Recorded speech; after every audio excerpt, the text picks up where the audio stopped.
Hello, everybody. My name is Graham Elwood. And I'm Chris Mancini. Welcome. You want to do the cold opening? Oh. No? Okay. This episode is brought to you by Harrys.com. Harrys.com. Go to Harrys.com. Buy a shaver. Buy a razor. You can actually buy replacement blades, too. And they're amazing. They're cheap. They're great. You love them. I just reordered. Yeah. And you can get $5 off with comedyfilmnerds.com. I just got $5 Graham's got a nice jawline and a nice beard. He could definitely do a Harry's ad. Yeah. If it was just like tip of the nose down, showing. I'm a good jaw model. Yeah. Yeah, you are. You got a nice Don Draper kind of alcoholic, philandering sort of a jawline. But it's it looks good today. It's got a lot of character, Graham. You can't argue with that. He's got the kind of face that you don't see the stubble. You'd want to see the stubble. You'd almost want to come back tomorrow. Yeah, you feel and cheated. See how it arranged. It's so neat and so precise. Yeah. It's like, well, yeah. So come back tomorrow, guys, and see my stubble. What's your pelvic area like? We'll get into that in the next episode. Yeah. Okay. And scene.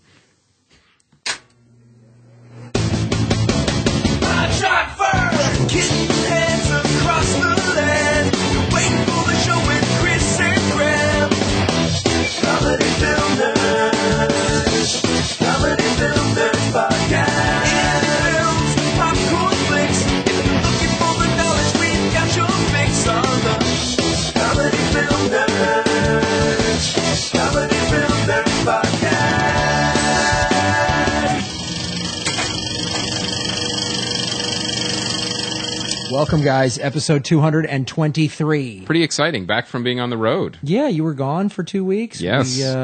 We released some fun banked episodes, the Alan Havey episode, and finally Back from the Dead, the David Schmidt sound episode. Yeah. That was like recorded in May. Yeah. That we found. That one I knew too is when you were looking for it. And if I just hear you mumble and listen to the same sound clips over and over again, I know you can't find something. Yep. So that was when, let me just email Dave and see if he has another copy of it. I can't find it. And then, about 5 minutes later, hey, Chris, can you email Dave to see if he has it? Already done. Done. I know you can't find it. I know it's lost. Who's the technical end? You? So, no, it's Graham. Yeah. You're the technical end. How surprising. You think the guy with the glasses. So, well, I do the website. You do the website. Yes. But you don't know how to do because I used to do a podcast and that's what killed me. Yeah. Was I could never figure out the technical end, and then I was beholden to somebody that I didn't get along with, and we would always fight and, Wait, let's get into that a little bit. This is our guest, ladies and gentlemen, Jason Nash. So tell us about your fighting podcast. Well, I had a podcast once, and so I would go in and It was called I Fight With My Host. What was it called? It was Fight? It was it was called We're Making No Money. And so he just kind of hated everything I did. And then if I would post on Facebook about the show, he would be mad that I was posting on Facebook. He'd be like, "Why are you filling up everyone's feed?" And I'm like, "Because it's the show we're doing." And he's like, Why are you promoting our show? Yeah. It was. I don't want anyone to know about it. Why are you promoting? And he's a great guy. I mean, I still talk to him, but we just could not work together. And he was just. So then, anyways, we split up. So then I couldn't take it anymore. We just couldn't get along. And then I had to try to figure out the technical end, and I would lose whole episodes. I would interview Jeff Garland, and then it would be gone. Every podcast has the lost episode story. And it was just too much for me to. How many have we lost? Was it just a couple? Only one. There's only one? One or two. Mike Siegel? Mike Siegel. I don't think we lost. That's no big deal. I'm joking, No, Mike. one I got love Mike. repaired. That's right. I had someone save a David Cross. Yeah. I had someone save a David Cross from the dead. I don't know how he got it back. It was gone. It was ghosted on my GarageBand, and I sent it to some dude and they just pieced it back together I don't know what he did. Like Audio CSI. They just put it. This audio. That'd be a great name for a company. Audio CS. You repair audio. Or a show. Yeah. Right. That'd be a good show. This file was murdered. And then you test So it are you out. doing another podcast? No, or I done? do not touch podcasts anymore. I'm done. Worst. You're out. I'm out. I can't stand it. I don't like the longevity of it. It doesn't end. You can do a good one, and then the next one is you got to do another one next week. and getting it up there. If I could just walk in maybe and do it, I guess I would do it, but I'm not in that situation. Sounds like you still wouldn't do it. Booking the guests. The guests are late. Oh, yeah. The guests are late when asshole guests are late. I mean, who would be late? Yeah, you send him an email confirming 11 a.m. and Yeah. I thought it was 8. Yeah. And there's no Yeah. 8 anywhere in the email. And the guest shows no respect to your podcast. This is a thing that you've been working on for 2 or 3 years, and you built it from nothing. And then the guest is like, I don't fucking know when they do it. Yeah. Who would do that? What kind of jerk would do that? Doesn't make any sense. Ass bag would do that. Someone who only cares about themselves. Yeah. That's good. It's a good. But that's it. That was hard. It was hard to book people. Then people say no. Yeah. Oh, Jason Alexander said no. Who cares, though? I feel like this. We were having a discussion about a scheduling thing with someone, and they have a TV show or something like that. And I was like, why are we doing the show at night? And Chris texted me back, well, we need to accommodate the millionaires. And I wrote back, no, we don't. And he goes, old business model. Yeah. And I'm like, yeah, I don't give a shit. If Fancy Pants McGee can't make it here, I don't give a shit. I could name 100 comics that would love to come in here and do it and be funny. So fuck At 11. At 11. Yeah. Not 8. 8 o'clock time. What would we record a podcast? So you're saying you wouldn't arrange something for a A-list, Not really. a Seth Rogen or a Nope. James Franco or No. Chris isn't saying anything. He's like, no, maybe. Well, if they came in together, we would do it. Together. And I would want to ask him why Green Hornet was such a piece of shit. Oh, come on. The guy's made 20 great movies. Sure. And, no, we can ask him about can have why one, but North I Korea didn't even still see wants that to kill one. him. Yeah. My friend is writing that movie, and I'm like, you're going to kill us all. Have you been seeing all that stuff about that movie? Just the beginning where it's like, what is that, an act of war, really? The North Korea, that's like when they're going nuts. What did Seth Rogen, he goes, normally people wait till they see my movies before going into an act of war. He's great. So Jason, it's great to have you here. This is the first time on the podcast. One little anecdote about Jason and I. We've known each other for a long time. Yeah. And we were at Aspen, the comedy festival, many, many years ago. Mm-hmm. And it was We got blowjobs in a hot tub together, right? At the St. Regis. That's exactly what I was going to say. And Graham filmed it. and this was the It's time on YouTube. Check it out, guys. This was a time It's on Graham's YouTube channel, and he won't take it down.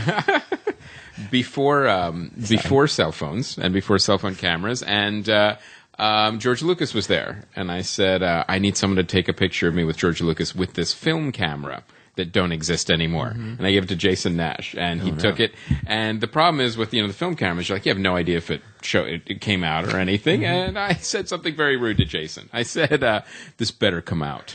Like he was like a professional photographer that I had hired to take this one picture. I don't remember that at all. There's the picture. It's on the billboard. Oh, I see it. Yeah, that's the one. That's the one you took. Jason Nash took that photo. I think we need to scan and put that. Yeah. Post that to the Facebook. I will. page. I'll post it to the Facebook page. Okay, Lucas looks really handsome, and you look like you're. My hair was way longer, and you. I will say you just went like a professional photographer. You went, no, I got it. It's good. Yeah. Yeah. Shut up. Free photo. You look like you're in Color Me Bad a little bit. Yeah. That was long hair, man. Yeah, that was long hair. It's nice. So when you're young, you can do it. You Sure. can have the long hair. You can pull it off a Yeah, little now you got it nice. Yeah, Graham- you got it. Once you have kids, it's got to Can't get be in shorter. Color Me Bad anymore. Yeah, Once you yeah. have kids in Now. the suburbs. And Graham's always looked like a Marine sergeant. Yeah, Oh, always. since he was 12. Right. Yeah. Lee Emery doesn't. Our Lee Emery hasn't changed his hair. He's still a drill sergeant. Lee Emery. You are a disgusting fat body. That's a quote from Full Metal Jacket. Let's get into it. I really want to talk about these. Real quick, I just want to go thank ahead. anyone who came out to the. I did this. David Huntsberger has this show called The Junk Show. He does once a month. It was a lot of fun. Will Anderson was on the show. And, yeah. Had some short films. It's really cool, and I did a character for it. It was really cool. So check that out. If you're in LA, go to David Huntsberger's various online presences. And It's once a month? once a month. Oh, cool. Cool show. Check it out. All right, so let's get into it. Yeah, let's talk about Dawn of the Planet of the Apes now. Neil loved this movie, and there's a review up on the site. I have not seen it yet, but you saw it. Okay, I saw it last night. I saw it at my favorite movie theater. Oh, okay. The dine-in theater with the comfortable lazy boy, and they bring you food. It was great. Oh, the iPic?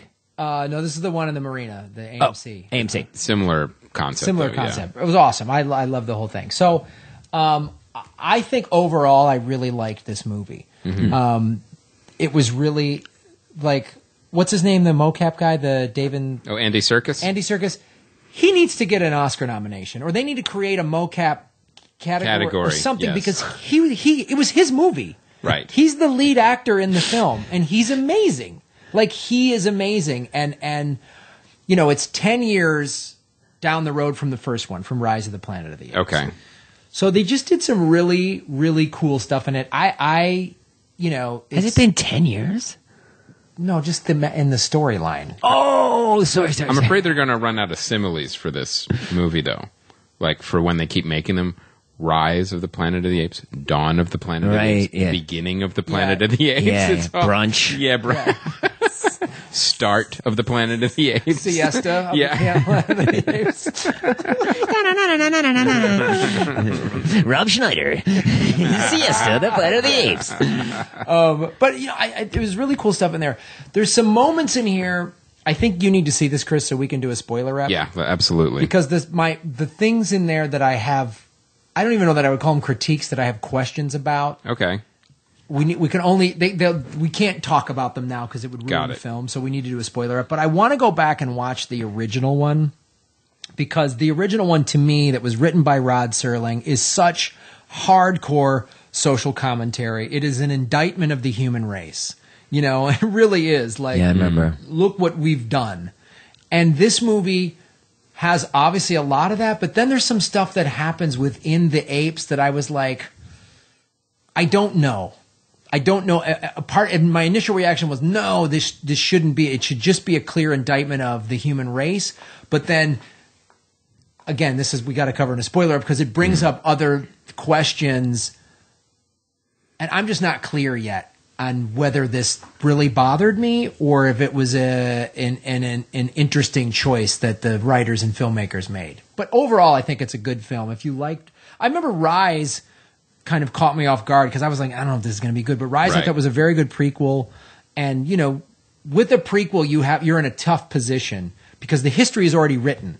It's already established what happens down the road, unless you decide to change it like George Lucas. Right. And just say, oh, metachlorines. Like, you have, you have roadblocks. Like, the story can't go past, like, a certain point. Right, unless you just want to be, like some asshole filmmakers have done, and just change shit. Just reimagine it. Yeah, which I don't think it should, and it's create. I mean, so they have to deal with that, and I think they've done a decent job with it. But I want to talk about it more. So I would recommend. Overall, I say work it. How's the CGI compared to the first one? Is it better? It's much better. Oh, it's better, really. The CGI in this is really amazing. Really? There's some moments where you go, oh, there's CGI, but there's a lot of moments where you're like, holy shit, you know. And the scenes where the humans are interacting with them, that used to be the big, like, I can tell that the eye lines it used to be off or whatever, and just in general with that technology. But it's really good now, because I think they're just having these actors in these motion capture suits on the set in the green suits. In the green suits, so the eye lines the regular actors are interacting with an actual person, another actor, so it's there. I don't know. I really overall liked it. Oh, good. Would Andy Serkis accept the mocap award as the ape? As Caesar? I think he'd have to. I think he'd have to come out in a green suit with those with the tennis ball things ping pong balls on him. Yeah. But yeah, I think if you liked the first one, I think you'll like this one. If you didn't like the first one at all, I don't know if anything's going to change your mind. Right. Well, the thing about Andy Serkis too, it's whenever you read an interview with him, it's so interesting. He's like, he said, look, I thought Gollum was like a one-off, kind of motion capture thing, and I would go back to obscure acting, because he's been in movies, but he's never been a leading, actor or whatever. He's always been like a supporting or a character role somewhere. And he said it's gotten to the point now where it's not only am I getting all these roles, but I'm being hired as a consultant on other movies on how to do it. Yeah, it's a whole new. I mean, it's a brand new part of filmmaking and acting, and I think it has to be sort of recognized. Yeah, and it's and the Academy, I think, will recognize it before they ever give a comedy award, before they have a comedy category. That show is so messed up anyway. I mean, there's no way to fix it because nobody cares. And the only other way is. You gotta reimagine. Then you have Best Kiss, and that's stupid too. Yeah. It's such a dumb. Yeah. It's never the Oscars are. I can't remember when it was good. Maybe if the comedian is like great, like Letterman was great. He was a good host. I thought Chris Rock was a good host. Chris Rock was good. Steve Martin and Alec Baldwin were fantastic. Yeah, that was good. But yeah, I like Tina Fey. Yeah, she did a good job. Tina Fey and Amy hosted the Oscars? No, they didn't. No, that was something. That was Golden Globes. No, yeah. Golden Globes is entertaining because you get TV and movies and people get drunk. Oscars never good. You know why the Golden Globes is like that is because the Golden Globes know that no one cares. Like that's a different. The Golden Globes wants to put on a good variety show. Right. Yeah. The Oscars is like this is it. This is the pinnacle of Hollywood. Well, it's a bunch of rich people patting themselves on the back. Yeah. Takes yourself way too seriously. Yeah. And for a show where the middle hour and a half is just a stupid just drop of interest. No one cares. Foreign films no one's heard of. Best craft services. That'd be great. And whoever got the best payola, Hollywood Foreign Press. All right, well, let's move. Graham's new dumb mocap award. Yeah, the dumb mocap award. I'm gonna sit through this. Oh, great. Graham likes mocap. Give it to the goddamn monkey again. All right, so what else of now? Earth to Echo. Earth to Echo. Now this, I saw that. Did you see it with your family? I did. I took my son, and how many kids do you have? I have 2 kids, and it's awesome. How old is he? He's 8. He's 8. Now, okay. now I might be saying it's awesome because I saw it with an 8-year-old. Okay. So, do you have kids? I do. Okay. So, is that fair to say to the audience? No. Okay. I saw it with a 6-year-old and a 9-year-old. Okay. And what'd they think? They liked it. Okay. They liked it. The way I can tell is my 6-year-old sat through the whole thing. Okay. So that's. But here's the thing that we'll go through it in detail. But the most infuriating thing is this is a found footage movie. And that made me so almost queasy because some of the scenes I had to shut my eyes on. It was ridiculous the way it was shot. It was shot like a like Paranormal Activity or Blair Witch, and it was because the funniest thing my daughter said to me after the movie, because in the movie the character is one of the kids is like he's like the director, he's like showing all the footage of this what happened. Yeah, and my daughter goes to me, you know. I wish the professional camera people would have shot that movie. Dang. You are raising your daughter. I really like that aspect of it. I loved it. I love that the kid, but the narration that the kid was telling was really good. It was really spot on, and maybe it was jarring to you. Did you see it? No. Maybe it was. No, I did. It was called E.T. Yeah, it's a little E.T., but I thought that it was really good. The way he told the story, the way he was talking about his friends, I thought it emotionally touched me to the core. That these 3 kids were best friends. I had friends like that we would ride our bikes to far distances, and yeah, it didn't bother me at all. Oh, interesting. Yeah, it just didn't bother me. Here was the kind of movie that I'm watching it and I'm thinking, I can see the pitch. I could see what was appealing to this movie, and you just actually hit it on the head. I could see it like you've got 3 friends, they have to move, and they have a bond. It's kind of like Stand By Me. Yeah. But then you add E.T., there's, an alien that they have to find and help get home. And then you also have it brought into the new century with all this new technology and the way kids are always on the internet, phones, and the way they post everything to YouTube. So I can see that pitch. I think none of that came together, and I think none of that gelled, and I think what it was is, it really didn't resonate with me at all. I really felt like it was a ripoff of E.T. I thought the characters were I felt it was a little bit contrived. And especially the villains, like, okay, the scientist. You didn't like the goofy fat kid? No, I did not like the he was goofy fat hilarious. kid. And they made him like extra kind of like weird. I'm like, no, let's just, let these kids be kids. It's not the way it used to be. So I did not like the movie. My kids thought it was okay. My mom thought it was okay, but it really was. It was almost a scene-by-scene ripoff of E.T. with a found footage movie. It really was. I don't E.T. at all. Well, that might be. What's E.T.? The reason. Entertainment Tonight. Yeah. I didn't think it was anything like Mary Hart and John Tesh. And I even thought the alien Echo didn't really even have that much of a personality because it was a CG thing. I really, it felt like a missed opportunity. Like I said, I could see the pitch, and I thought there were moments where I'm like, okay, the friendship of these kids, that's really what the theme and the core of this movie is, but it never got there. It never, gave us more than, the superficial glances into what the movie wanted to be. 2 hours where my kid's quiet, too, is really good. Yeah, it's like you being in the comfortable theater. It's like, right. I get that, believe me, I don't have to do anything for 2 hours. I can just sit here.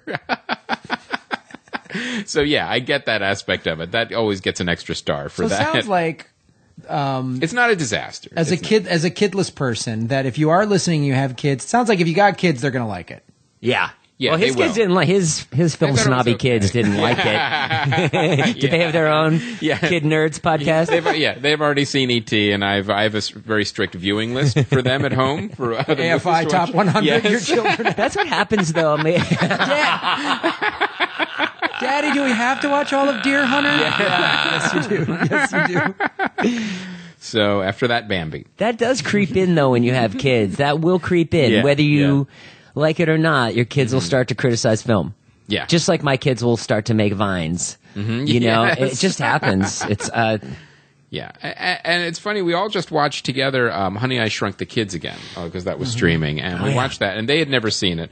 And they're watching it, and I'm watching the structure of this movie, and I'm thinking, you know what, this one, it's not a perfect movie, but you look at this movie, and there was a real attempt at not only just making this a kids movie, making it a family movie. You've got literally a marriage and a family that's about to break up as you have the kids getting drunk or they're in their coming of age and trying to figure out their lives in the grass with ants chasing them and whatever. But you could see where when a family movie, they make that attempt at making an actual family movie, or when it's just shovelware to entertain kids for an hour and a half. There's really, you could see that difference of effort. You've got a Groundhog movie that Jerry Bruckheimer makes where they're secret agents, or you have Up. They're very different family movies. Mm-hmm. So anyway, I thought this was, kids might like it, but the found footage thing really, it was not necessary, and it made me a little sick to my stomach. So it's an okay kids movie, but if you really want to see a better kids movie with the same plot, just watch E.T. again. All right. Well, let's move on now. Jason, you saw They Came Together. Yeah, I watched it on iTunes. I don't know if it's in the theater or what. But it's definitely on demand. Yeah, I rented it, and it was only available for rent. Mm-hmm. And it was great. I really loved it. Yeah, I thought it was really smart because, what's it about? It's about it's a parody of romantic comedies. Oh, really? Okay. So for you to say that, for you to go in and try to make that kind of movie, it's going to be, is it going to be like a Zucker Brothers movie? That's your first thought, but I know it's David Wayne, so I'm like, well, I know David Wayne's not going to do that. Right. And they just did it really in a smart way where they kept it real enough and kept the story that you cared enough, but still did the jokes and still did the just made fun of all the things about romantic comedies, where the guys get together and are playing basketball, and they're like, hey man, are you going to go for it or what? Ken Marino's dribbling really awkwardly. And then, just all those things where Amy Poehler's the klutz. I'm the klutzy girl. And they say that. And then you see stuff falling on her, and I don't know. I just thought it was really good and really smart, and I just love those guys. I love Michael Showalter. I think he wrote it. Yeah, him and David Wayne wrote it together. And Wayne and Paul Rudd have done a million things together. Yes. And Michael Ian Black is in it, and he plays the really a lot of the state guys asshole boss. And I just think that David Wayne's comedies have been so good and a little bit underrated, because I just think I don't think there's a lot of people making good comedies out there. It's a hard thing to do, man. Yeah. And he directed a lot of episodes of Children's Hospital, and then he did Role Models. Yeah, Role Models, which is very funny, and That's the one I haven't seen. Wanderlust is really good. You know, it Wet Hot American Summer obviously is Wet Hot American Summer is Put 'em on the insane. map. Yeah. I wish he would make another like more indie thing. That was the only thing about it, is it felt very studio, and there was like a lot of money spent, and Wet Hot was just so raw. Well, yeah. Well, that's the problem. Like, I didn't see Wanderlust, but the trailer to me, the way I didn't love Wanderlust. Yeah, the way the trailer was cut to me, I watched Wanderlust and I went, just looks like a by the numbers studio comedy, and I'm wondering, like, Now that I'm But thinking it wasn't. about It was about something. It was. It was about trading everything in and saying, screw work and screw the regular world. Let's go live on a commune. After listening to you guys now, I kind of have a little more insight into that movie now, because that's exactly what it felt like. It felt like David Wayne was trying to make indie scenes in this structure of like, no, you have to make it like this of a studio movie. Yeah. That's kind of what it felt like. In Wanderlust. And maybe that experience on Wanderlust led him to They Came Together. It could be. Saying, I want to just... Which sounds great, because like you're saying, when he's kind of has a little more autonomy, like an indie film, like Role Models or something like that, he's great. And I think like a lot of... I mean, this is not necessarily... It's not his fault, really, but when a big studio comes in and throws big money and there's big celebrities, you kind of have to... You're getting notes. Yeah, you're getting notes. Notes. You got to play ball with them. You got to stick within their structure. And you're thinking that They Came Together sort of is out of that? I definitely, there's a studio hand in there. Okay. But that's what I think is really good about it too, is you care about what happens in the end. And often with a parody movie, you're like, all right, I'm done. Yeah, it's just a series. Yeah, 40 minutes in, these jokes have all been made. They've all been made, and so I thought that was really impressive. That's cool. Yeah. That's not easy to do, to keep the story going in a comedy, in a broad comedy. Right. I just love the insanity of Wet Hot, and I would love to see him at one point just go back to that and just do one that's just like, oh, fuck it. You know that Bradley Cooper development slate somewhere. Yeah, like, Bradley Cooper. I want to do. Bradley Cooper making out with Michael Ian Black. I mean, in a tender embrace. I mean, it's just so crazy. Maybe there'll be a sequel, or are they going to make that into a show? No, Wet Hot has been thrown around. Yeah, I've heard all these different. It's in development somewhere. Well, they made The Bachelor, which was like, I don't know. I thought that was really amazing too. Did you see that? The parody of The Bachelor? It's called, anyways, Ken Marino's The Bachelor, and they got 20 female comedians, being his suiter. One has one arm, and one is crazy. It was online. It was online. Yeah. And then it was on E for a little bit. And Michael Ian Black plays the Chris Harrison, I know which really slimy host. They did a Bachelor and a Bachelorette version. Did they do a Bachelorette version? Yeah, they did. There was a... Who was the Bachelorette? Andrea Savage or Natasha? I can't I know Natasha was in it. I know Andrea Savage was in it. It was all people we know. It was all comedians. It was like a who's who of comedians. Well, speaking of movies with who's of comedians. We got to do a Harry's. Do Come it. on. Yep. Now, Graham, you have been very happy with the Harry's products. I'm not joking. I shaved this morning. I usually go 2-3 days. I've just been home either surfing or watching earbuds footage. So I haven't been interacting with society very much. So today I knew that was going to happen. So I needed to shave. I shaved. And as I've said before, I'm not lying. The Harry razors are like the best, because any razor my neck gets chewed up. That's just part of my body. But like these razors are tight, and I had to reorder, and I ordered I think it was 16 blades for $25, and then used the Comedy Film Nerds coupon code, and it's $20. That's cheap. Free shipping. For 16 blades? Yeah. Do you know what I pay for like a mock? Dude, that's what I've been using. They're expensive as shit. Oh my God. A stick and 2 blades, $17. Oh, if you go to Costco and you get the 24 blade super pack, that's the best deal. It's still $50. Yeah. This is like $1.50 something a blade. Way cheaper. And it's 4 blades. They're awesome. So it's I'm gonna do it. harrys.com, HARRYS.com, and the coupon code is Comedy Film Nerds, $5 off. You will not be disappointed. And Graham's face is. Yeah, I mean, again, we're we looking said at the it at the evidence top. right there. Yeah. It's hard, you know. Perfect. Yeah. It's like looking at a pool ball. It's amazing. Yeah. The sheen coming off just his chin. Yeah. It's amazing. It's like This is getting weird.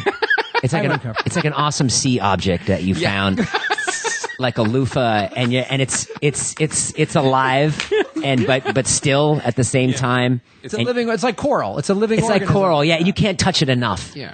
And you're like, look at it has so much feeling. Yeah. If Chrome had a face, that's Yes. what you'd be looking at. Yeah.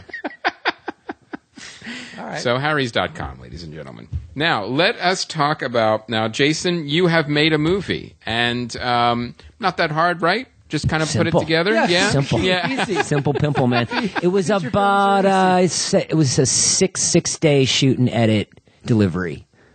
Wow. What? Like Yeah, a 48-hour took film. six days. Yeah, shot it, and it was just So this is hit Jason Nash. record, really. This is Jason Nash is married, and this has been a personal project of yours for now. How long from start to finish? I mean, I'd say the shooting and the editing for it to come out was 3 years. It was a year and a half to shoot, and then it sat for a year as Comedy Central was deciding when to put it out, and they kept pushing and pushing. And So that deal was an early deal, and then it sat. So Yeah. oh wow. Okay. Yeah. So it was on the Comedy Central shelf for a little bit. well, I had And what were they going to do with it? Well, Release it as a film or this is a TV show? Or I had shot. They had given me some money to make a web series, and then I just started shooting a movie because the money was. I wasn't beholden to the money, and it was such a small amount of money. If they ever came after me, I would just pay it back. Right. So I was like, I'm just going to do what I want. Yeah. So I shot this movie and kept editing, and then realized as I got into shooting a movie how hard it was to shoot it for $10,000. And then would work, make some more money, put it into the film, take a job, and then when it was done, I called them and I just said, "Hey, this is done. Do you wanna?" It took them a really long time to look at it and decide. And did they say, "Where's my web series"? No, they didn't at all. They didn't care. Oh, that's They great. didn't care. And then eventually it got to the higher ups there, and they were like, "This is great. We can't. This is gonna be our first digital movie," and da da da da. And I really thought it was dead. I thought, it'll never go anywhere. And I didn't get into any festivals. And then Did you submit to festivals? I did. Really? I did, and it made me really mad. I was like, because I know it's good, and I know that. You know, I watching it, I'm like, oh, I could see this easily playing in festivals. Yeah, that yeah, surprises me. And then it came out, and we were like in the top 10 on iTunes like first couple days. I didn't even think we'd break top 100, and then just been promoting it through Vine and Twitter, and then we got. Wait, did you just send it to Sundance and Telluride? No, I sent it to a lot of places. Really? Yeah. Wow. these festivals are hard. That makes no sense. What's that? I mean, it's weird.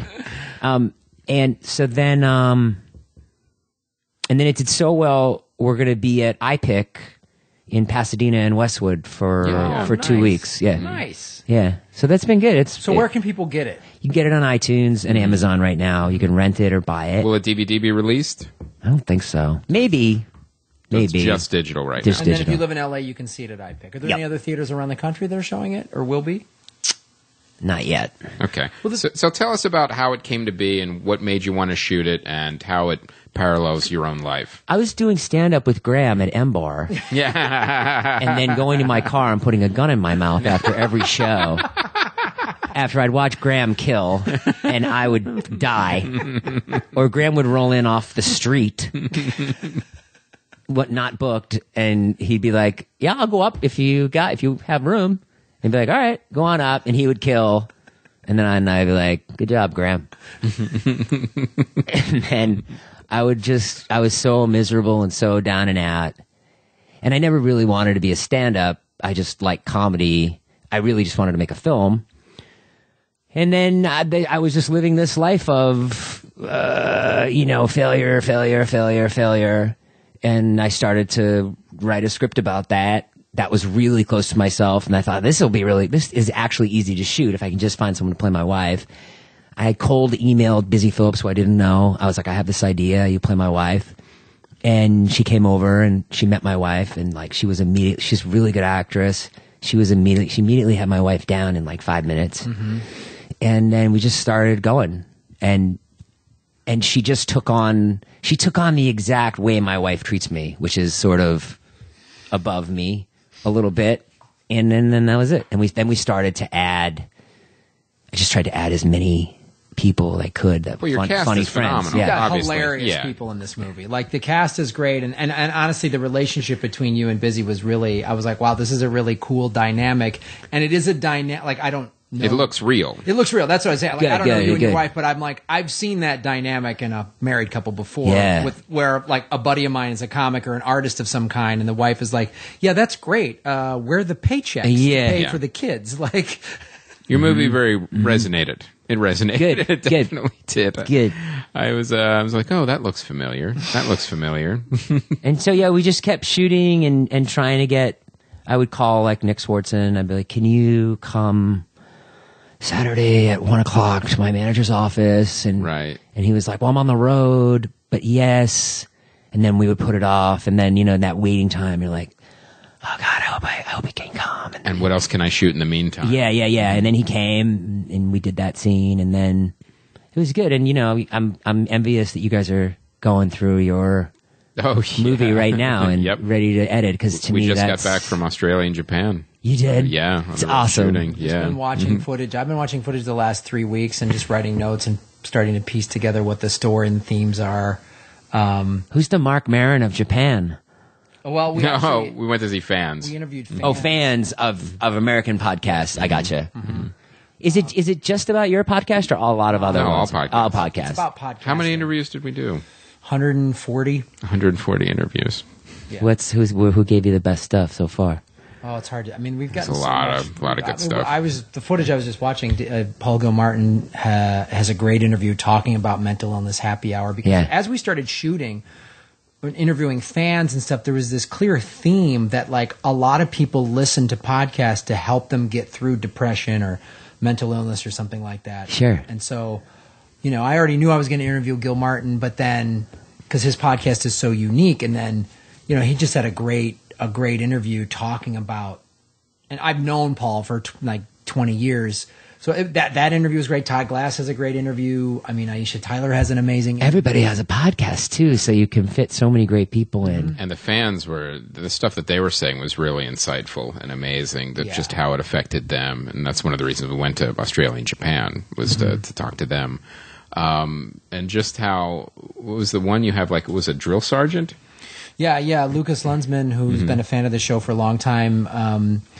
He was deployed he did 3 deployments, I believe, to Iraq. He's in the Army, and he was like, one of them, he was like in a sniper team, like he's the hardcore infantry. And he was listening to our show over there. And now he's been as like a drill sergeant. Now I think his job is sort of changing a little bit. But anyway, he just recently got stationed at a base in the Midwest, and we interviewed him, and to hear his take on it. Like, you're sitting there, like, we interview, like, a big fan of ours, Sanai, and she's like, what would a Japanese housewife and an American drill sergeant, what could they possibly have in common? Turns out it's podcasting, and they relate to it on the same level. Sure. And have the same interests, and so that was really cool. But I could never get my wife to listen to a podcast. but the thing I wanted to, getting back to your film, is like, how much of this was scripted and how much of it was improvised? Because I feel like you had a lot of very solid comics who were really skilled at improvisation. Like, how did you have like a full script and then you kind of let people play with that, or? We had a full script, and then they would get there and just sort of make it their own. Right. Because we just didn't have a lot of time. Right. So you'd like show Paul Tompkins 3 pages. Right. And he'd be like, okay, I'm ready. Yeah. Yeah. And then, you're just like, he did what the scene needed, but he also made it his own. And Sure. I think that's, I like that. That's how I like to do it. Well, Change it however you want. And I don't think people realize how not everyone can do that. Like, No, that's a really skill. That's right. amazing classically trained actors. When you ask them, like Meryl Streep couldn't do that. And that's not a slam on her. I'm just saying she couldn't. Like, I've heard interviews with her where, and classically trained actors or whatever go, oh, I got to write the script too? Like, just give me the lines. And you know what I mean? Whereas the comics, we sort of almost take pride in the fact that we can kind of come in and do that. And I think that's a skill that just doesn't get as much appreciation as it should. No, Yeah, totally. I had a part for a drug addict. Saw it firsthand when we were talking about Asylum. I Just say whatever you want. Really? Is that what improv is? Yeah. You're saying whatever you want? What are you talking? What movie is that? Oh, it's a whole. If you listen to a couple episodes ago, I go with the whole story that I made a horror movie and then how it got unmade in Bulgaria. And I want to give people an update on that too. People have been emailing, and they found the page. It got released in Japan. It's called SWAT versus Devil. And Sinai is actually going to bring me a copy. So I can't wait to see it at the podcast festival. And then people are like, I hope this gets released. I'm like, yeah, so do I. I don't know We if it got to ever have a will. screening. So of what SWAT happened? versus You made a movie and then Well, it was. We went through All it. right, all right. But it's quite a story. But anyway, but like, so then what was that process like in terms of, it wasn't like you had a 3-week shoot and you banged it all out. You had to kind of, whenever these people were available. Yeah, whenever they're So available. you were stop and start production pretty much. Yeah, shoot a bunch, wait, write some more, shoot a bunch, and then just keep. I don't even know how we did it. It's just like it's just like a real Hail Mary. Like, I don't know. And then doing it, you're like, is this going to ever go anywhere? Now, one thing I really liked about the movie is that, you could have easily copped out and just made a bunch of funny sketches about marriage and your life and your career, but you didn't. What it is not only are there a lot of funny scenes, you tied it together emotionally with your voiceover and also with your relationship with your wife and how going through all these different things affected you. Now, you have voiceover throughout the movie. Was that in the script? Did you kind of add that later? How did that come about? I added that as I went, just as a way to tie it all together. Okay, so the whole thing wasn't on the page. You were pretty much commenting as you were shooting. Yep. Oh, cool. Okay. Yeah, just saying what I was going through. That was it. That was the way I thought I could pull it together. I mean, look, it's for the amount of money that we shot it. I'm proud of it, but I would never do a movie that way again. It's just too hard. Yeah, Completely understand. Yeah, everyone says that. No. But then again, I might. Like, if I couldn't get money for the next one, I'm going to make another movie, so if I have to. But there were some really cool things about it. Like, Andy Dick was supposed to play the drug addict part that Matt Walsh played, and he didn't show up. That's weird. And, Yeah, that's weird. And he's unreliable, as you did? and then Walsh showed up, and he did it again when we were talking about what you asked about, just looking at the page. Like, he just did it so real, and I was like, oh wow, so much better. You know what I mean? Than someone being crazy, and so that was cool. T.J. Miller did a really nice job on it too. He's amazing. Yeah, he's amazing, and I've been watching him on Silicon Valley. And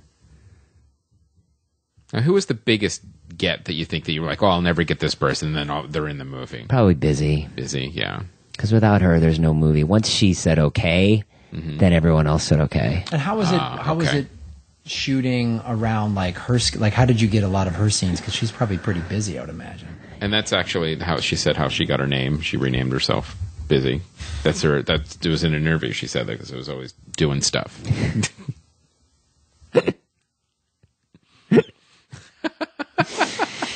What was the question? Yeah, how was it? How was it shooting around like her schedule and stuff like that? Yeah, she would just show up on her days off. She was incredible, like so nice. Because she's in a lot of scenes. I mean, that was a major role in the film. Yeah. So, because I know she's was on Cougar Town, and when you were shooting it, I'm sure she was on a show too.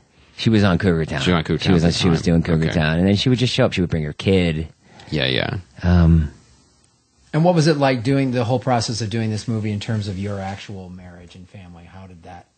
It really tore it apart. It was really hard because I was shooting in my house, in my wife's house. In my wife's house, if you see the movie, it's that's what she's really about in the movie, is having a nice house, and I don't care about that. So it was like people were scuffing the walls, and there was always people there. and then I'm not making any money because I'm shooting a film, and it's a very brazen attempt to just, it's like, fuck my kids, fuck my wife, I'm making this movie. And it's like, and it was all reliant, and it was like, if I don't make this movie, I'll kill myself. Like, I'll be miserable. So it's just like, this is what I'm doing. And I feel bad about that. But the end was really great. Like, we had a great moment where she called me like a couple days after, and she's like, you went from number 36 to number 18 on iTunes, and now you're 12. And I was like, yeah, I know. I've been like checking it every 5 minutes. It's like your Amazon ranking. Yeah, you know, of course I'm checking it. And I was like, you've been checking it too? And she's like, yeah. She's like, of course. She's like, this is the greatest thing ever. And that was amazing. That was amazing that she... Well, how's your relationship with your wife and kids now? I mean, really good. I mean, I have a touch of like mental illness. So trying to write stuff is really hard for me, because if somebody starts talking to me, I'm done for the day. So that's like Sunday, I was trying to write something, and then they kept coming in, and it just made me insane. I get derailed. I don't know if you guys get derailed, but I do. And but things are good. I'm a good dad. I spend endless amounts of time with them. And, yeah, that's it. I don't know. Right on. Things are good. That's great. Jason Nash is married, guys. Check it out. Congratulations. I mean, you could see this was not only a labor of love, but how difficult it was to put together, and the fact that you pulled it off is very impressive. Yeah, man. Thank you, guys. Finishing a movie. It's just finishing a movie alone is an amazing achievement. And I can't wait to do it. And You guys are going to be psyched. yeah, we're very excited. And so are you going to premiere it at the podcast festival? Yeah, we're going to show it there. I don't know. We'll see. You know, the movie will be done probably, hopefully, like March. It'll definitely be shown there. I don't know if it'll premiere there. Yeah, we'll see. Right, you might show it early. Yeah. I think we'll probably have some premieres in LA before then, but we'll definitely show it to anyone who comes to the festival. Yeah. Please, let me know, invite me to the premiere and stuff. And I donated. Thanks. Oh, dude. I thank did. you. Just so you know. Just so you know. Thanks, man. Just so you know. Well, we Appreciate appreciate it. that. Yeah. We love the Wanted to Kickstarter. throw that in there. Well, right on. Well, all right. Well, let's see what we got coming out on DVD. Rio 2 is awful. I sat through it. That's one of the ones we were talking about. Just shovelware. You just throw it on. I'll tell you a true story. I'll tell you a true story about Rio 2. I'm driving down Sunset Boulevard. My wife and I have an hour to ourselves, and we're having a nice time because we got a sitter for the morning. I think we went to a workout class, and there's a big sign for Rio 2, and I swear to God, out loud, I go, what a piece of fucking shit. Like that. Rio 2, what a piece of shit. An hour later, I was at Rio 2. I was at Rio 2. Because my wife was like, I got to get my hair done because I'm aging and I need to do everything I can to still look pretty. And I will not put that fight down. And so I took the kids, and my mania was like kicking in that day. Like my medication wasn't working. And it's like, in Dolby, like all kinds of birds and Gilbert Gottfried and awful, unwatchable. But maybe it's good. Because the first one was such a classic. Yeah. Well, I mean, Did you see the first one? Oh yeah. Oh, I took my kids to that one too. Yeah. Yeah. You're not missing anything by missing these movies. Let's just put it that way. Did your kids like it? My kids loved it. The first one, they were like lukewarm on it. But the second one we didn't see. I was like, at some point, I have to put my foot down. Yeah. Good for you. Good for you. It's like, we have a whole library here. You're going to watch Iron Giant again. Yeah. I should talk to you about Castle in kids the Sky. films. Yeah. Or Kafka. Yeah. Is that a kids movie, Castle in the So Sky? we'll give you a book. Yeah, please. It's the book you it's a wrote. whole chapter on kids movies. You guys have done so much. You're so prolific. Books, movies. Exhaustion constantly. When's the TV show coming? Well, those assholes won't hire us, so that's why we got to do our own shit, man. If regular Hollywood wants to give us jobs, we'll take them. But in the meantime, we need to eat, so we're going to make our own shit. So, all right, what's Under the Skin? What is that movie? This is the Scarlett Johansson movie. Not Lucy, no.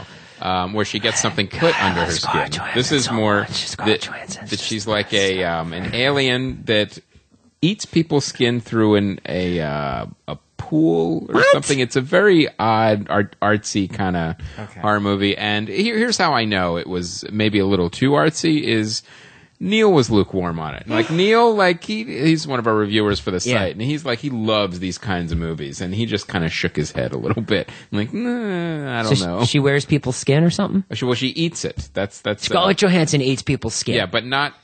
But again, this is just really but rang through like a weird pool. Like she finds strangers, and I think it's shot in the UK. Like a swimming pool. But filled with this weird liquid. It's the director that did Sexy Beast. Hey, okay. Oh, Sexy Beast is awesome. Which is a great You know what? Read the description of this film. Sexy Beast is a good movie. I would see Sexy Beast again. All right, here's the description for Under the Skin. A mysterious woman seduces lonely men in the evening hours in Scotland. Events lead her to begin a process of self-discovery.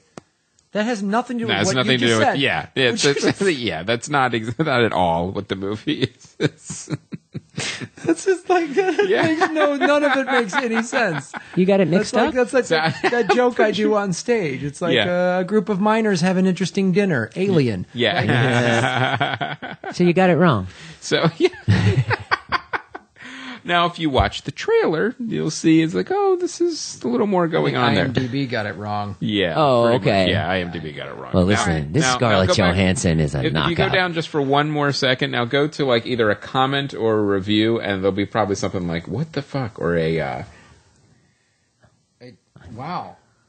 Interesting how it worked. There's a whole long review. Jesus, this person did one of these like 5. Oh yeah, one of the 5-page IMDb reviews. But anyway, it's a weird artsy sort of horror relationship odd movie that horror relationship artsy. Yeah, where just she combined every genre. Well, that's what this movie. Martial art, science film, documentary love story. Yes. And that takes place on ice. So read Neil's review, and if you're still inclined, rent the movie. If you're I have to watch curious this now, 'cause it makes I'm no very sense. curious. I want to see it. I just haven't had a chance to. I'm yet. always impressed with her, and not just because she's beautiful. I've never seen her not. I've liked her in everything I've seen her in. Even she doesn't phone it the in. superhero movie. Yeah, she doesn't phone it in. When I knew she was going to be in that, I was like, oh, come on. Yeah. She's unbelievable. Even like the little cameos, like in Iron Man, where it's like, we know she's Black Widow, but she's not doing anything yet, but you're still like, okay, I still want to see her. It's why I really want to see Lucy, which is coming out later in the summer. Yeah. That movie looks interesting. All right, here's what's coming out this week. The Purge Anarchy. Okay. We discussed, obviously, last summer, 2 summers ago, the first Purge. We very much I like the concept. We cut it some slack because the premise was so strong. The execution, we cut it a little slack. We cut it slack because we knew it was a low budget, $3 million. They shot it in like 3 weeks in that house. Yeah. So the Purge Anarchy looks like I'm a big fan of Ethan Hawke too. Yeah. I have to say. I like him and stuff. The Purge Anarchy looks like we're going to actually see what's really going on and the rest of the city, the world, hopefully the world, hopefully the world. And it looks like we're going to really see, because the point of the first one was obviously like, this isn't really working. Violence doesn't solve anything. And it sounds to me like they're going to just take that to the next level, obviously with a bigger budget since the first one did so well. And Anarchy is going to just be like, you're going to really see how this concept wouldn't work. It's also a great indictment of American culture. Yeah. What? I don't even know what you're talking about.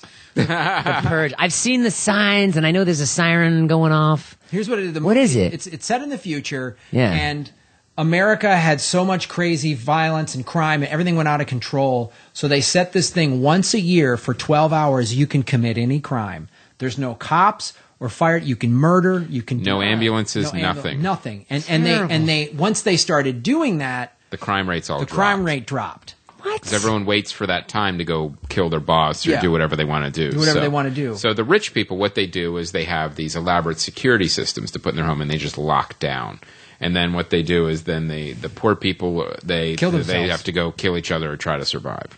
And so in the first movie, you hear this sort of, they use it through listening to a radio show of people are pro and con, and and they kind of touch on just through what you're hearing on the radio what society is doing with it. So now but it was a very low budget film and it was shot in a short amount of time. So now this one is the sequel because the first movie did really well, and now you're going to see everything.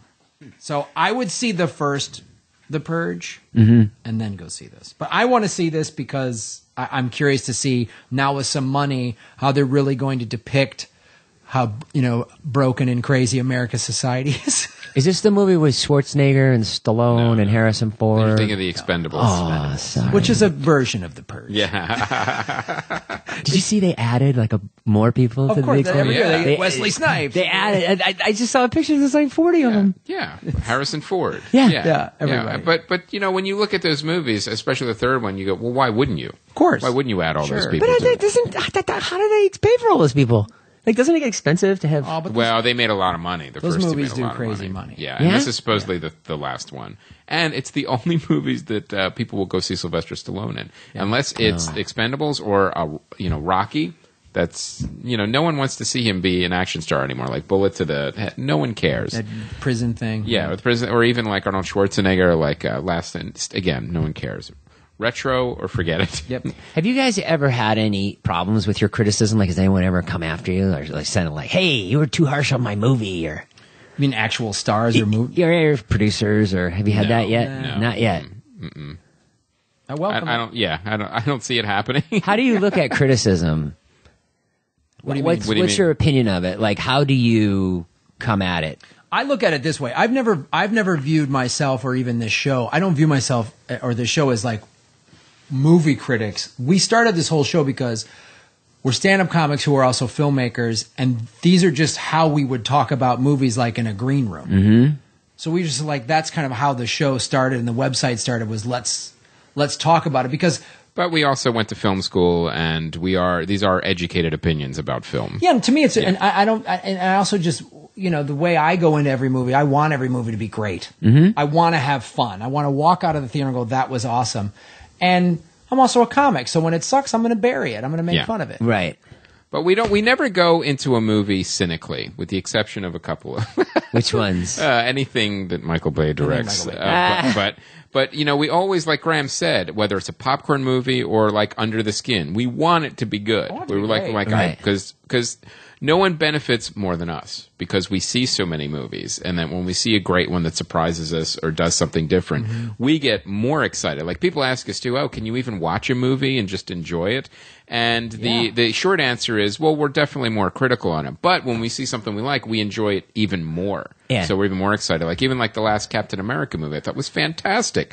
I enjoyed the shit out of that movie, watching that movie. And this is like, well, it's just a popcorn movie. No, it isn't. It's a great movie, and it's a fun summer movie, and that's exactly how you do fun summer And also, movies. like a film critic, like Leonard Maltin doesn't make movies. He doesn't perform. He's not an artist. Right. He's just a film critic, and that's fine. I'm not criticizing that. I'm not saying that's wrong. I'm just saying that's why I view myself, or this show is, Chris and I, is different because we come from an art. we perform, and we artist, have people have written perspective, shitty reviews yeah. about this podcast online. Right. Yeah. So And all of our other works, there's plenty of reviews that aren't positive. yeah. Sure, we've all had that. Yeah. I always say that until you get a bad review, no one's listening. And that's really the truth. It's like until you start getting, Will you review your own movie? Yeah. that is an excellent question, and the answer will probably be yes. Yeah, of course I will. I'll slam it. Yeah. Just say what the filmmakers could have done better. Just bag on Chris, though. Oh, back on mine. We'll hear about to be like, this director had no idea what he was doing, traveling around countries. What an idiot. All right, let's move on. Sex tape. I'll say, here we go. Yeah. This is a movie. Why is it being made? It looks like And one of those. real quick, too, to answer your question, Jason. Yeah. I don't begrudge anybody for taking a gig for a paycheck. I get that. Yeah. I hosted strip poker. Like, I get it. Yeah. Somebody came to me and said, Graham, do you want to do this? Yeah, I know. If Hitler had a game show, I would fucking Yeah. host it. I know you don't. I don't think you do that.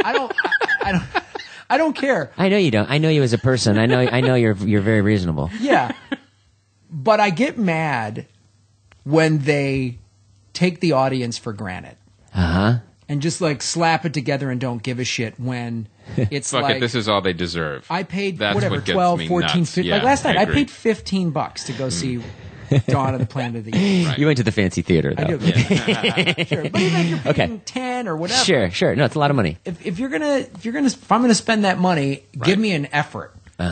Which you did see. You liked the movie. I liked it. Yeah. I liked it. Sex Tape looks like it shouldn't have been made.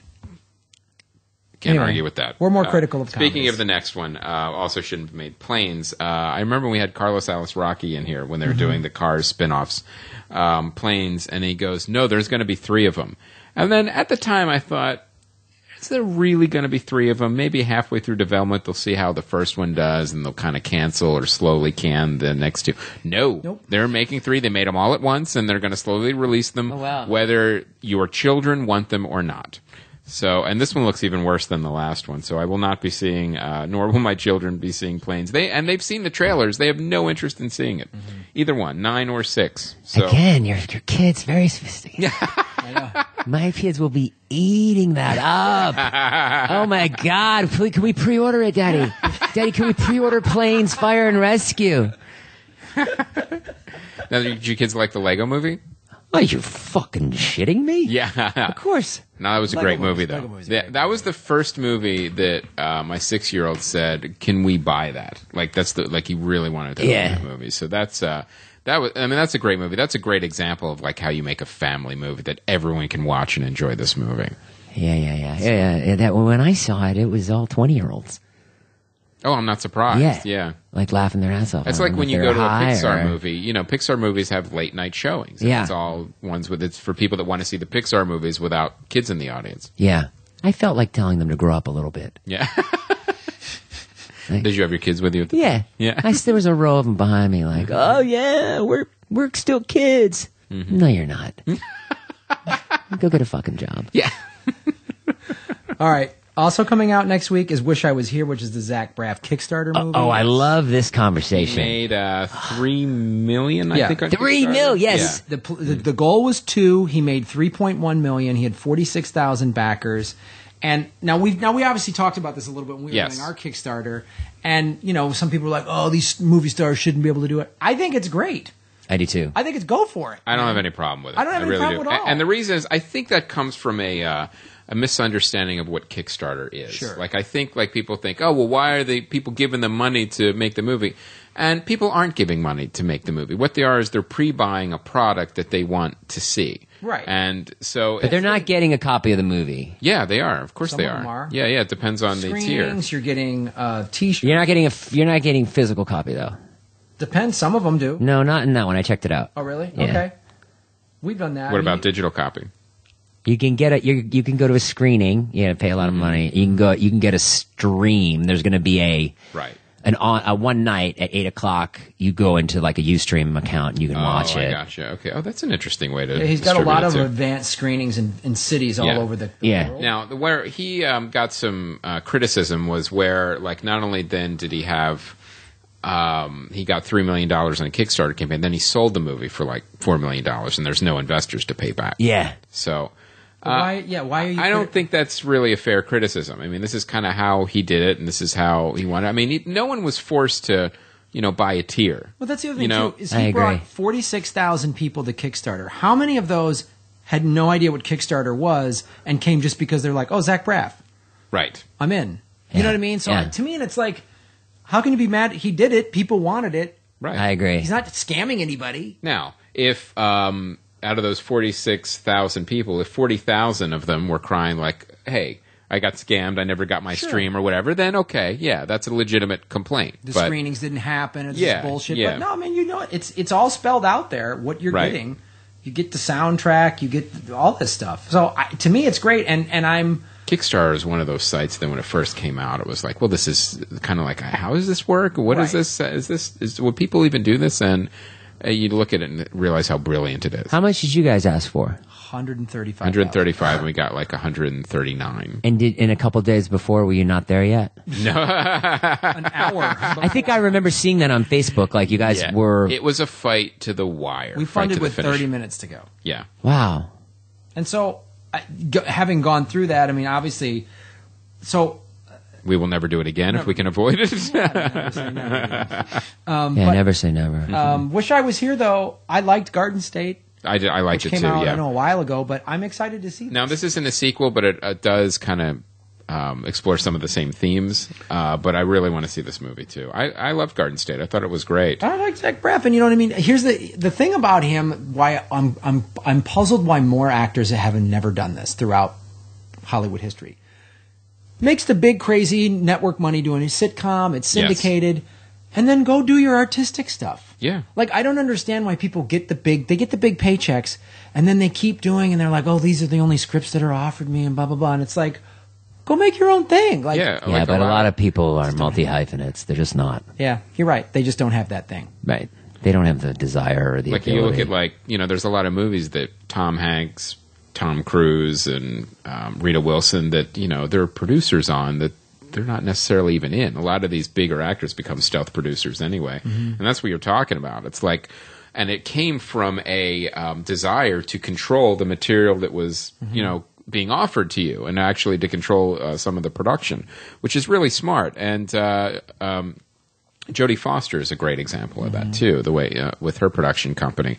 So I think the smarter ones do, but I agree with you. I'm like, why don't more people do it? That's what Jason's right, though. Yeah. Most people just, it's not, why don't they? They just don't have that thing. To want to be like, all right, I'm going to make my own thing and produce and write and direct, which we've all done on small scales. Right. That's a shit ton of work. Right. And even if you're getting paid good money, it's a crazy amount of work. And most people just don't have that thing. Or you could look at it the other way, which is like, most people aren't crazy like we are.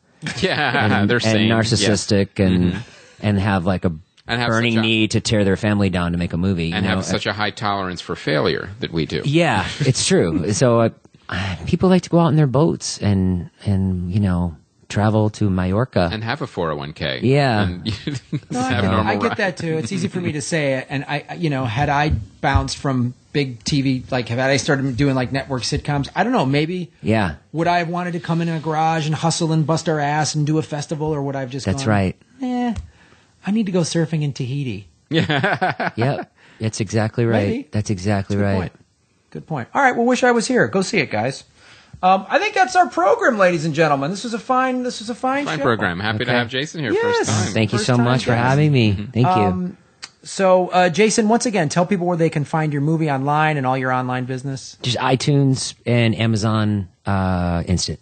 And it's Jason Nash is Married. That's the name of it. Do you have Twitter, Facebook, places? Jason23 Nash. I'm on Facebook.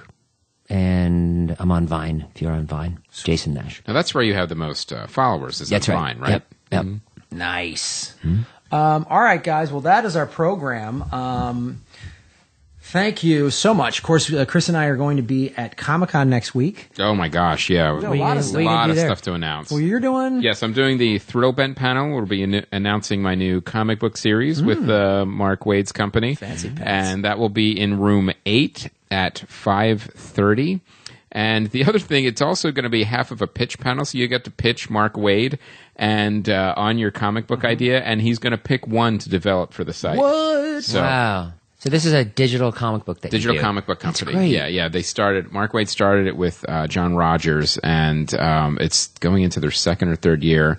And I was able to get one going with them, and I'm really excited about it. I've always wanted to do a comic book, so to actually get to do one, it's like it's like a you guys dream do come so true. I can't much. wait. And then also, So I see why that weight bench just has a bunch of stuff on it. yeah, Just been focusing on the podcast and the comic book. on the not lifting weights. Yes, been focusing on that. But it's good. It holds up a lot of stuff, Yeah. that weight bench. It is. And you know what? If you ever go back to it, it should weigh the same. Yeah. Shouldn't break. And then we're doing Rick Myers' Kung Fu Extravaganza. This is our third or fourth year. I think it's third. Third year. Jeez, Yeah. what do you guys do? It's so fun. Do you have? What do you have so much going on? We just love being a part of anything. Yeah, anyone that'll have us. What's let in us do it? It's a stuff. kung fu fight. What is it? It's Yes, Chris and I are going to be in a kung fu. You guys fight. going to a dojo and you're doing? in front of 10,000 nerds in So costume. Rick Myers has been doing this Kung Fu Extravaganza for 15, 20 years. Yeah. And the coolest thing about it, he brings obscure martial art movies from like Hong Kong. and oh, yeah, stuff sure. that aren't being shown here, and so we've learned about really cool movies. Like Yeah. we saw clips of the Grandmaster and Ip Man and all that stuff, and then we met Eric Jacobus, who did his Rope-a-Dope, and That was hilarious. He's doing a sequel to that. God, he makes funny shit. So it's really. In fact, we have Rick Myers' book and also Eric's movie, Death Grip. We have those in the store right now. So this is like a festival of karate movies. Yes, Sure, exactly. And you're going to speak at it? Is that the idea? One of the or- panelists will Yeah. comment Panelists, on yeah. stuff. But And now we'll- it's long too. It's something like it's over 2 hours, It right? goes on forever. Yeah. And what are you going to do at Comic Con? That I'm doing Yeah, the Kung pick Fu up thing. chicks. And then we Try to get some nerd tail. Yeah. and then we'll also Dress up as a furry. And if we do- for My Little Pony, you're There's going to be that girl. a, There's you're that- going to be a brony. It's gonna be a brony. Is that a real thing? It is Yeah, a real yeah, thing. yeah, Yes. sure. Yeah, I'm gonna come to my brony panel. Graham's Brony booth. I tell you what, if I see anybody with a Graham's Brony booth shirt at the festival at Comic-Con, You give them $1,000. let's not get crazy. I'll buy you lunch. Yeah. Okay. Come find me with a Graham's Brony booth, and I'll buy you lunch. Fair enough. Fair enough. And also, we might. We just got emailed from Rotten Tomatoes. It might be on their podcast. As Oh, they're down just there, going to be too. running their Yeah, podcast the whole time. Yeah, and they'll have a video feed too. That'll be super. What, are you going to fun. be guests on there? Or are you going to have your podcast? Oh, I see. We'll be guests in there too. Look at you guys. So come on down to Comic-Con, you guys. And, of course, I'm going to be doing some shows in Minneapolis, August 14th and 15th. And then, just announced, I am coming to do stand-up comedy in Hong Kong, China. Not the Hong Kong, Tokyo, the actual one. And that is the 25th through the 30th of August. And I'm probably going to be adding shows in Kuala Lumpur, September 4, 5, and 6. So some of you folks have emailed, hey, guess what? I'm coming to You're Hong coming Kong to Hong and Kong? Malaysia. Yeah. Mm-hmm. So make it happen. If you live there, start emailing me. And Yeah. Well, you're doing a bird flu tour, right? yes, I'm spreading avian flu. So I'm going to bring a bag of bird flu out there with my brony booth. You gonna sign it? I'm going to sign it. I'm going to be autographing bird flu samples after the shows, and I'll be setting up a brony booth in Hong Kong. So check those out, you guys, and of course, like the Earbuds page on Facebook. Yes, and we've got the festival coming up too. September 26th through the 28th. Tickets and discounted hotel rooms are at lapodfest.com. The lineup, we've already got about 20 shows confirmed. We'll have about 35 total. And we also have a couple new things in the store. One thing we want to mention, too, is you can still pre-order the movie, and that will actually help us with the budget as we're shooting it. Sure. That is still at Comedy Film Nerds. And we also we're the only ones carrying Dana Gould's new shirt. Yes. The Bevel Aqua Heating and Cooling shirt. And that is in the store right now. All right, guys, thank you so much for helping us out. Likes and positive reviews are free ways to help. And, of course, vote with your dollars. Thank you once again to our guest, Jason Nash. Jason Nash is Married is the Film. Check it out. My name is Graham Elwood. And I'm Chris Mancini. And as always, remember, Han shot first.